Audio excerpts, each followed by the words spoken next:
Alors c'est toujours un bonheur de recevoir l'homme qui pendant plusieurs décennies nous a fait vivre avec passion de grands moments de sport sur le petit écran et qui aujourd'hui les raconte dans de très très beaux livres. Bonjour Gérard Rolls. Bonjour Thomas. Et bonjour. Merci d'être avec nous. Alors d'habitude je vous reçois dans la première partie de l'émission consacrée aux médias, mais quand j'ai reçu votre livre, je me suis dit qu'on allait changer parce que c'est vraiment de notre culture sportive évidemment, notre culture tout court que vous traitez dans ce bel ouvrage qui s'appelle Gueule du Tour de France. Et c'est vrai que cette grande boucle, hein, vous le dites en ouverture de ce livre d'ailleurs, c'est un événement qui a de la gueule. Il n'y en a pas beaucoup des comme ça en fait. Voilà. On cherchait le titre, hein. On se disait on va faire le récit légendaire du Tour de France depuis 1903 jusqu'à aujourd'hui avec mon fils d'amour Julien.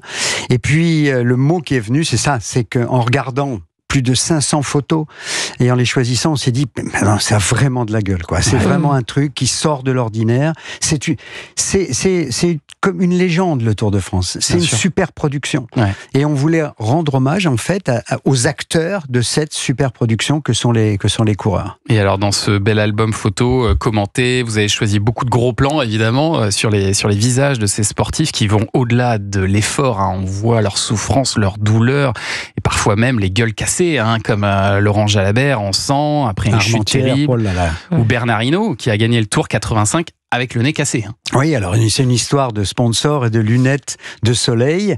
Bernard, qui était sur le point de gagner le Tour, signe avec Ray-Ban. Mais il met les lunettes de pilote, c'est-à-dire les lunettes non pas en plastique mais en ferraille, que nous avons tous plus ou moins portées puisque c'était la mode, et c'est revenu d'ailleurs à la mode. Et donc il les met en course et il tombe. On le fait tomber d'ailleurs. Après, on le sait aujourd'hui, il l'avoue dans les faubourgs de Saint-Étienne, on le fait tomber et il se casse le nez. Et donc, il va terminer le Tour de France avec des yeux au beurre noir, le nez cassé. Il a beaucoup de mal à respirer. Ça aurait pu faire basculer, sur une histoire de contrat publicitaire, faire basculer le Tour de France. Cette histoire. Et alors, il y a aussi une photo de votre fils, Julien, et vous, Gérard Rolls, sur la course Gentleman du Cœur, c'était en 2007. Et là, on voit que même si c'est pas le Tour de France, hein, vous êtes en souffrance. C'est très dur. Le vélo, c'est un sport merveilleux. Moi, je le qualifie à chaque fois de liberté. Pour moi, le vélo, c'est la liberté. C'est-à-dire, c'est la balade, c'est le loisir, c'est pour aller au travail aussi, bien sûr, et puis c'est la compétition. Mais avant tout, c'est la liberté. Et puis surtout, alors, c'est un sport un des plus difficiles à pratiquer. Ouais. Parce que le changement de rythme, évidemment, quand on roule à 18 à l'heure, on va travailler tranquillement, tout va bien là. Mais dès qu'on est un tout petit peu en compétition, les copains ou les adversaires changent de rythme. Et là, on a le cœur qui explose. Et ça devient l'un des sports vraiment à pratiquer les plus difficiles, sans compter les montées, bien sûr. Là, en ce moment, moi, j'habite à Nice. Je descends sur la promenade des Anglais. Je vais à Monaco, des choses comme ça. Mais pour remonter... J'habite au-dessus de Nice, moi, au-dessus de Cimier. J'ai un col qui, de temps en temps, ça passe à 20%. C'est énorme. C'est mon marque. Je le sens. Vous n'avez pas d'électrique, il n'y a pas de... Alors si, j'ai les deux, mon capitaine. Ah oui, quand même. Et je suis un partisan fondamental aujourd'hui de l'assistance électrique. Il ne faut plus s'en priver du tout, il ne faut pas culpabiliser. Je me suis fait insulter quand même. Parce que je suis allé faire des courses avec mon électrique et en disant feignant, tu nous as trompés, en fait t'aimes pas le vélo. C'était une personne qui était en voiture, bien sûr. En voiture, merci. Non, j'en ai offert un électrique à ma femme d'amour aussi parce que c'est un relais et que ça permet justement d'aller faire des courses. Ouais. Ça permet de reprendre le goût du vélo. Bien sûr. Voilà.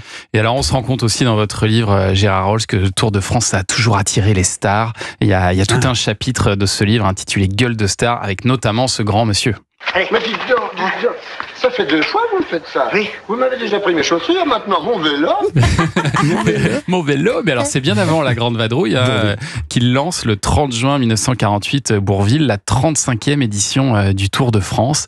Il était là, il y a aussi une magnifique photo de Lynn Renault, on la voit en 52. Il y a Marcel Cerdan, Sugar Ray Robinson, Lino Ventura qui est venu souvent. Ouais. Il était invité par Jacques Chancel et très souvent il venait dîner d'ailleurs avec nous.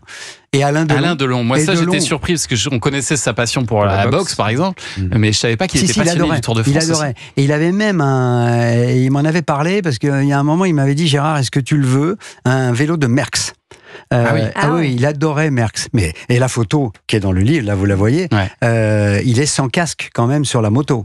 Puis il y en a un autre d'ailleurs. Très détendu. C'est Valéry Giscard d'Estaing. l'ancien président de la République, qui veut absolument suivre l'étape, qui monte sur la moto sans casque. C'est-à-dire qu'il a fait toute une étape sans casque avec les cheveux. Enfin, parce qu'il reste à au vent. C'est ça, vous parlez beaucoup des hommes politiques d'ailleurs, parce qu'ils sont tous venus, évidemment, on est obligé, c'est le passage obligé au Tour de France. Vous parlez de la passion de Sarkozy pour le vélo. Il connaissait tout. Plus surprenant, j'étais surpris de lire chez vous que Emmanuel Macron connaissait très bien le Tour de France. Mémoire incroyable de Macron, du président. Il vient me voir une première fois à Rotterdam et il participe à mon émission Vélo Club. Et il était bluffant sur les prénoms des coureurs, sur qui était sprinter, qui était grimpeur. Mais la plus belle anecdote, Thomas, c'est Valéry Giscard d'Estaing quand même. J'ai fait un documentaire sur l'histoire du maillot jaune. Et c'est quand même Giscard qui a eu la très bonne idée, suggérée par Yves Mourouzi, de faire arriver le Tour de France sur les Champs-Élysées. C'est lui, 1975. Et alors, il me raconte, il me dit, alors Gérard, j'étais très content, je remettais le maillot jaune, mais bon, c'était Thévenet qui gagnait. Mais alors, ça me gênait un peu, parce qu'en fait, moi, à ma gauche, j'avais Merckx, et moi, je préférais Merckx. C'est comme ça que ça se passe. Ça s'appelle Gueule du Tour de France, signé Gérard et Julien Holtz. C'est publié jeudi aux éditions Grün. C'est un très très bel album. On va continuer à en parler tout au long de cette heure. Et puis, on va parler cinéma aussi dans un instant.